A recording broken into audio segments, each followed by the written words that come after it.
boa noite. Sejam bem-vindos à nossa última live do ano aqui no canal do CELV, o Centro Espírita Luz e Verdade, que fica localizado na Rua Comendador Roseira, número 9, no Prado Velho. Hoje, dia 29, nós fechamos um ciclo de lives aqui no nosso canal. Muito felizes por termos vocês com a gente, também por continuarmos com esse trabalho que tem sido tão bom, tanto para nós e acreditamos que para aqueles que nos assistem também. Então, aqui ficam os nossos canais de comunicação, o site do centro, assim como o Instagram, onde vocês podem tirar dúvidas, podem ver quais são as nossas atividades e também se sentir muito bem-vindos a virem à nossa casa, em que nós estamos com os trabalhos presenciais aos domingos, às 9h45, com palestra, o passe, e também o nosso grupo de estudos, a juventude, que também está de portas abertas para receber quem estiver interessado em fazer parte. Também temos as atividades às terças-feiras, com os passes, com a colaboração dos CELs, às 7h30, assim como as demais atividades que podem ser vistas por vocês no nosso site.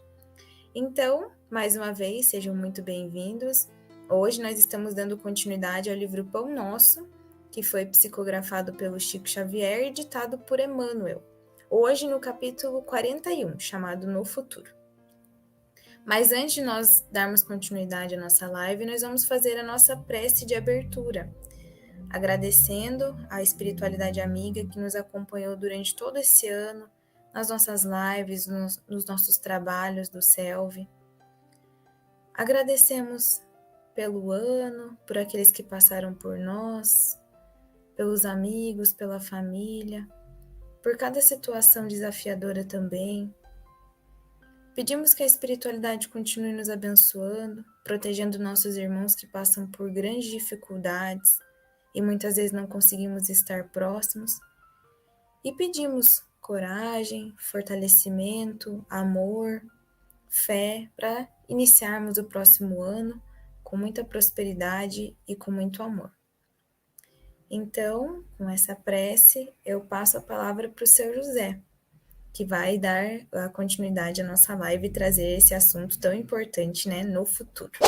Obrigado, Beatriz, pela parceria na atividade de hoje.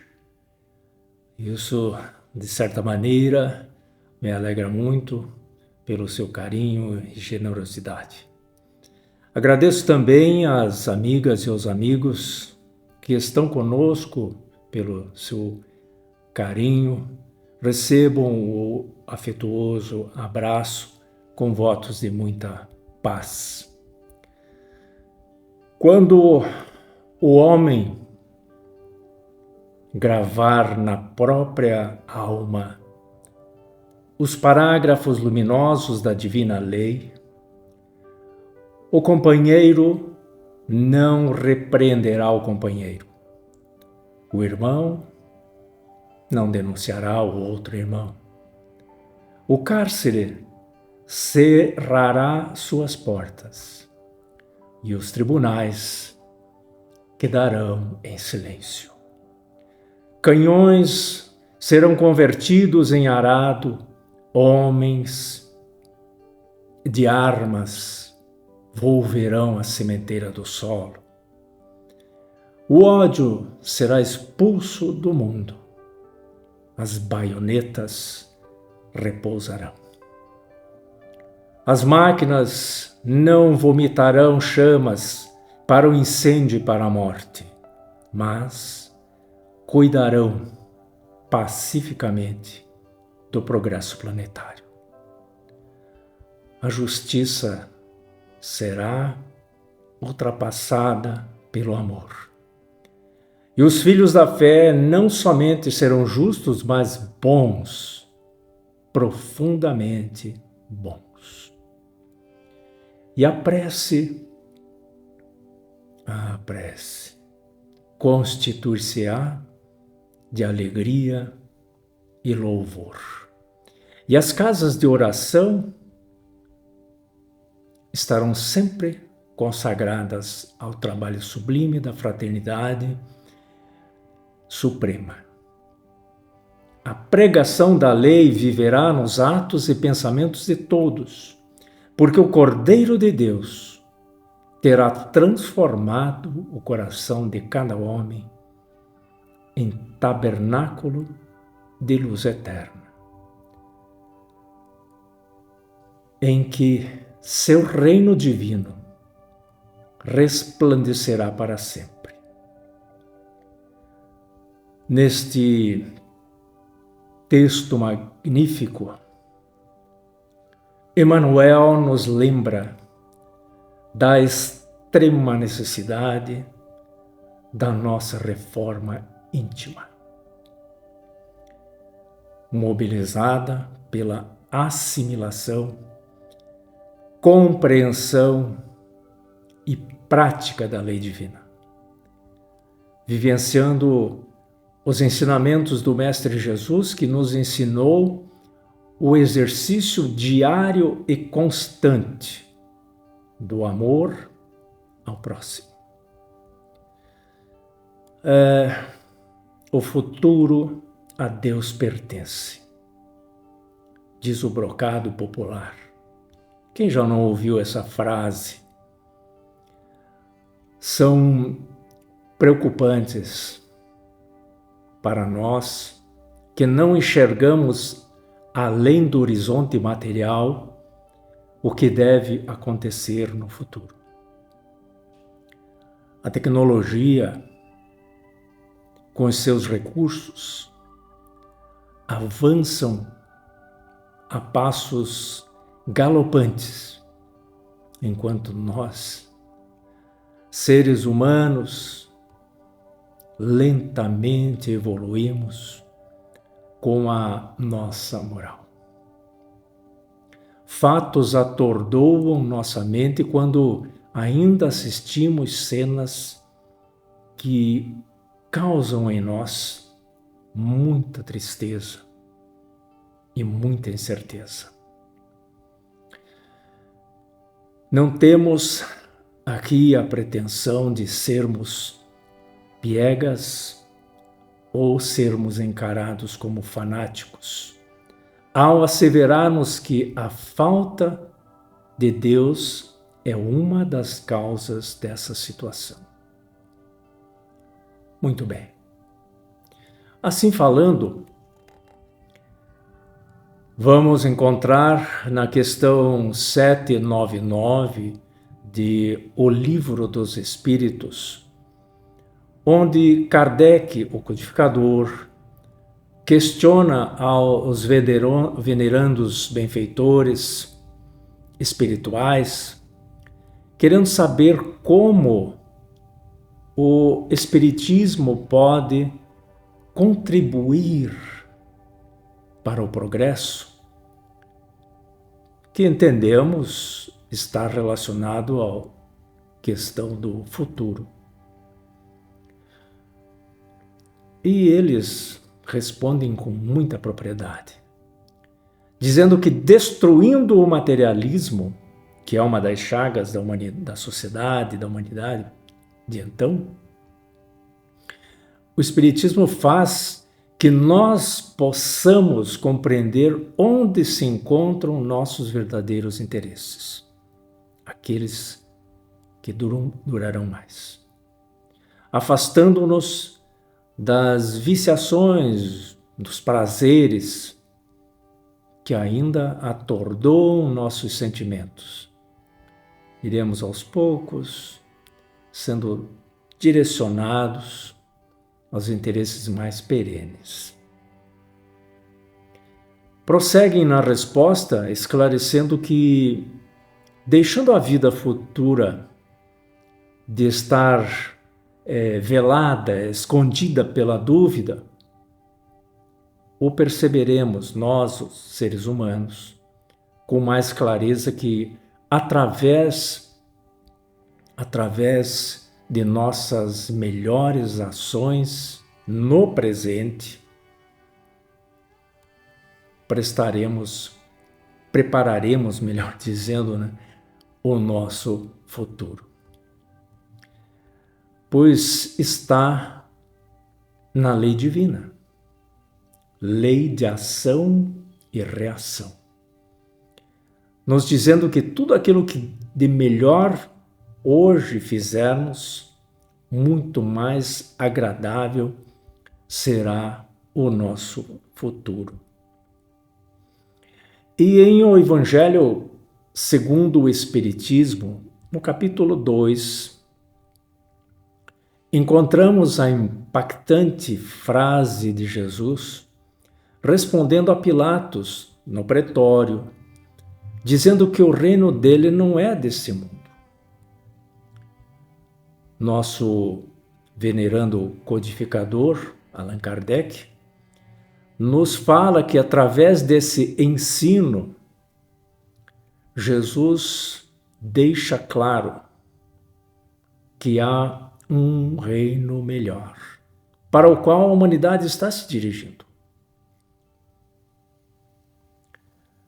Somos seres viajores em aperfeiçoamento numa escola, planeta Terra, que está sendo preparada também para acolher almas mais evoluídas, ou seja, estamos destinados à evolução. Qual então seria o sentido de nossas existências se não tivéssemos a certeza de que tudo evolui, tudo melhora? Neste capítulo, Kardec diz ainda que todo cristão crê forçosamente na vida futura. Todos nós acreditamos na vida futura, nós cristãos, porque temos este princípio, esse ensinamento que Cristo deixou para nós. Porém, alguns ainda tendo uma ideia muito falsa dela. Com o advento do Espiritismo, a vida futura não é mais um simples artigo de fé ou uma simples hipótese, conforme o codificador assim assinala. É uma realidade concreta, apresentada pelas testemunhas oculares que vêm para nós, que já vieram, deixaram muitas informações, muitos livros, muitas respostas sobre esta continuidade, sobre esta vida verdadeira. Que a morte, na realidade, não é o fim de tudo, mas simplesmente o que acontece é que nós nos despojamos do nosso corpo físico. Esse desaparece. Mas nós, seres espirituais, permanecemos, continuamos nessa evolução constante. Então temos futuro. Então o nosso futuro existe. Ele é uma realidade para nós que acreditamos nesses princípios. E mais uma coisa ainda. Aqui retornaremos, por certo, em outra oportunidade. Isso pela misericórdia divina, através do princípio da reencarnação. Retornaremos em outro vaso físico, em outro corpo, mas temos que fazer todo o possível a fim de que nessa nova oportunidade, como assim a hoje que estamos tendo, retornemos melhores, do que estamos vivendo os nossos momentos. A pandemia que vivemos, que tivemos esta experiência, essa oportunidade de vivenciarmos de vermos a situação que ela, de alguma forma, causou, o impacto que trouxe para todo o globo terrestre, todas as nações, todos os povos, nos mostrou a nossa fragilidade frente a um vírus minúsculo que interrompeu muitas vidas. Mas estes que se foram continuam, estão na esfera espiritual, estão tendo a sua continuidade. Portanto, não acabou, eles continuam. E nós que ainda de alguma forma continuamos, temos o dever então de corresponder com essa oportunidade que Deus nos concede, ou nos concedeu, né? De continuarmos aqui, de modificarmos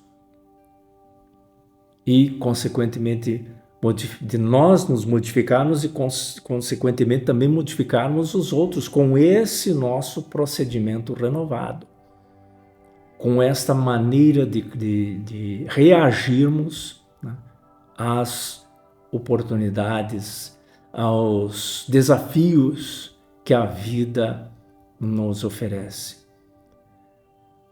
Através do quê? Dos bons exemplos, do exercício da caridade, fundamentada nas virtudes que nós estamos desenvolvendo em nós.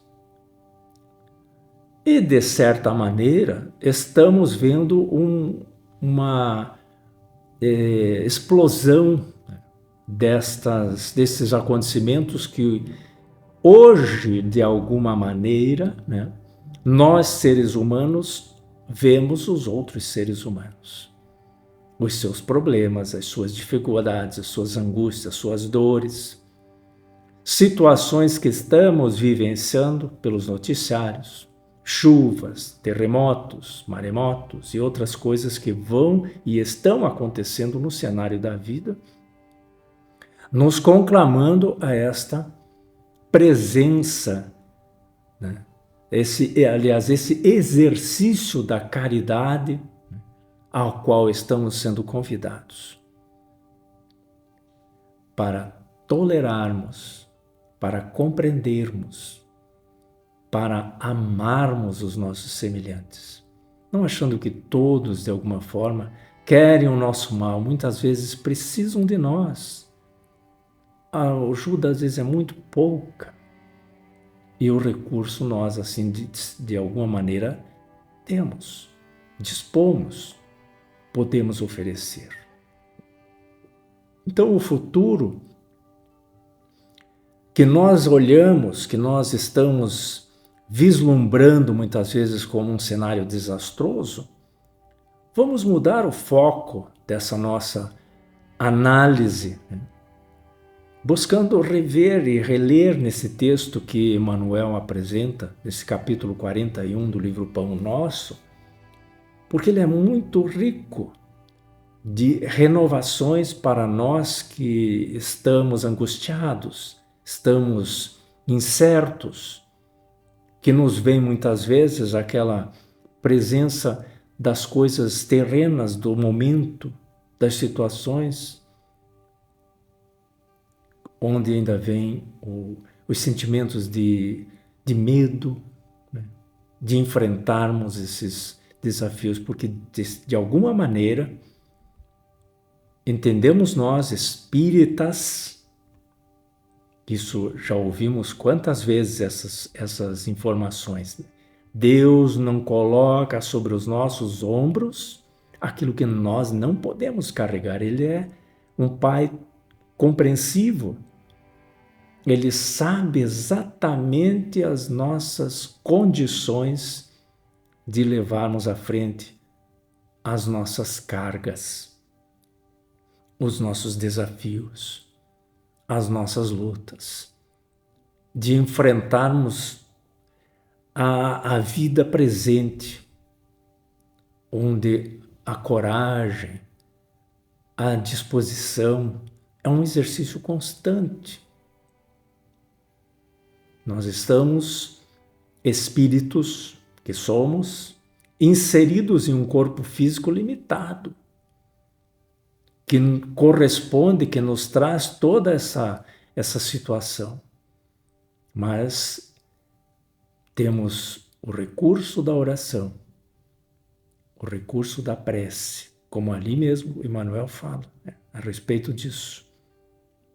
Para nós utilizarmos dela nesses momentos, não no desespero, gritando para Deus como se Ele não nos ouvisse, não estivesse nos vendo, mas rogando a Ele que ainda sobre estas nevascas, sobre essas dores, sobre essas enchentes, sobre essas situações que estamos vendo por aí, tenhamos forças.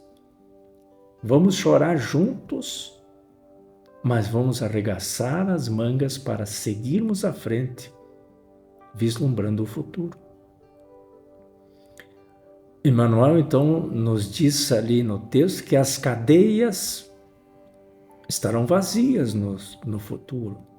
Os tribunais não terão mais necessidade de existir, uma vez que nos entenderemos como verdadeiros irmãos. Teremos o sentido, estaremos entendendo, compreendendo o sentido desta palavra, irmão. Que aquele que está ali, naquele momento, mesmo que não tenha vindo no mesmo círculo familiar que nós temos hoje, é o nosso irmão perante Deus, nosso Pai. Então as guerras e o ódio também serão expulsos. Mas e aí, essa guerra que está acontecendo? É temporário. Tudo tem o seu tempo, tudo tem o seu momento, mas chegará uma ocasião em que ela irá desaparecer. Porque os seres envolvidos crescerão, não viverão essa infantilidade, né? essa situação, né, infeliz, porque irão crescer. E ele diz mais adiante, ainda lembra-lhe que a justiça será vencida pelo amor. A justiça será vencida pelo amor. A prece será utilizada não como um petitório infindo, que nós lembremos da prece só para reclamar, para solicitar a Deus aquilo que Ele sabe que nós precisamos. Mas sim, ela será mais utilizada como agradecimento, porque nós sabemos, isso está em O Livro dos Espíritos também a respeito da prece. Ela é para louvar, agradecer e pedir. Tanto que o pedir é no final. Então, nos templos, nas igrejas, nas casas de oração, como ele ali assim menciona, a fraternidade será plena. Não teremos mais aqueles melindres, né? Aquela inconsistência, porque nos entenderemos como irmãos verdadeiros, exercitando a fraternidade. Então tenhamos plena consciência disso. Agradeço então a equipe, aproveitando o ensejo do Centro Espírita Luz e Verdade, pela atuação que tivemos frente às tarefas que o CELV, né, proporcionou, rogando então a misericórdia divina nos permita seguirmos juntos por mais alguns anos, trabalhando nesse desafio que é de vivermos em comunidade, amando e nos respeitando ainda mais. Não é por acaso que esse capítulo do livro Pão Nosso ficou para hoje. Eles conduziram para hoje. Tudo tem um propósito. Meditemos sobre isso. Pois conforme está na frase de Paulo aos Hebreus, no capítulo 8, versículo 11, e não mais ensinará cada um a seu próximo, nem cada um a seu irmão, dizendo, conhece o Senhor, porque todos me conhecerão, desde o menor deles até o maior. Então, todos nós, de alguma maneira, temos e teremos conhecimento e assimilaremos tudo isso dentro da nossa intimidade. E os ensinos e as realizações serão com muita naturalidade. Sejamos, então, os que conhecem os ensinos de Jesus e os praticam, sem muito esforço. Feliz Ano Novo e muita paz. Muito obrigada, seu José, pelas suas palavras, pela live. Com certeza esse é um tema super importante, né? Falarmos do futuro, do que nos espera. Então, vamos finalizar a nossa live. Agradecemos pela sua companhia até aqui. E finalizamos também agradecendo a espiritualidade amiga que sempre nos acompanha, que acompanhou hoje o nosso palestrante. Pedimos que traga bênçãos ao lar de todas as pessoas que nos ouviram, aqueles que também se aproximam de nós precisando de uma palavra amiga, de um consolo. Que Deus nos ampare sempre. E mais uma vez pedimos ao Senhor que esteja presente nos lares de idosos, nos presídios, nos lares de crianças, em todo lugar que existe sofrimento e muitas vezes dor. Que a espiritualidade amiga possa estar lá fortalecendo e trazendo serenidade a cada pessoa. Pedimos que Deus nos abençoe sempre, abençoe o nosso trabalho aqui na casa, a todos aqueles que chegam, possam ser recebidos e acolhidos, e que Deus abençoe o fim desse ano e que tenhamos um próspero 2023. Que assim seja. Muito obrigada.